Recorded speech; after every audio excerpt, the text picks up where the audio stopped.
ल्याउ बा ल्याउ कसरी हुन्छ? ऋण धन गरेर हुन्छ कि मागेर हुन्छ कि चन्दा उठाएर हुन्छ कि बरु मागे नै लाउनु पर्ला। जसरी हुन्छ यो वर्ल्ड कप विनर, ब्यालेन्डियर विनर रोड्रीलाई चाहिँ यो समरमा रियल मड्रिडमा जसै ल्याउ, जसै साइन गराउनु पर्यो रोड्रीलाई। सो केटा हो, Rodri to Real Madrid here we go हुन सक्ने सम्भावना छ है। किनभने रोड्रीले म्यान सिटीमा रिन्यू कन्ट्याक्ट गरेको छैन, किनकि रोड्रीको इच्छा चाहना सपना जे भने पनि रियल मड्रिडमा आएर खेल्नेवाला छ, रियल मड्रिडको प्लेयर बन्नेवाला छ। ल बा यति गरौँ त, यो रोड्रीलाई जसै ल्याउनु पर्यो।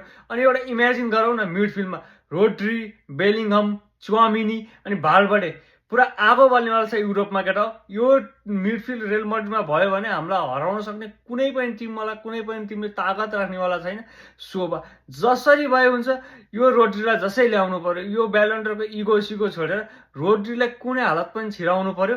अनि यो 2 वर्षदेखिको ट्रफीले यो वर्ष ट्रिबल जितेर परिपूर्ति गर्नु छ, फेरि पनि युरोपमा राज गर्नु छ भने यो रोड्रीलाई कुनै हालत पनि रियल मड्रिड छिराउनु पर्यो बा। कुनै हालत पनि जसरी हुन्छ, लडेर हुन्छ कि भिडेर हुन्छ, यो रोड्रीलाई चाहिँ रियल मड्रिड छिराउनु पर्यो है बा। हल्ला मड्रिड इन द मजा रियल मड्रिड।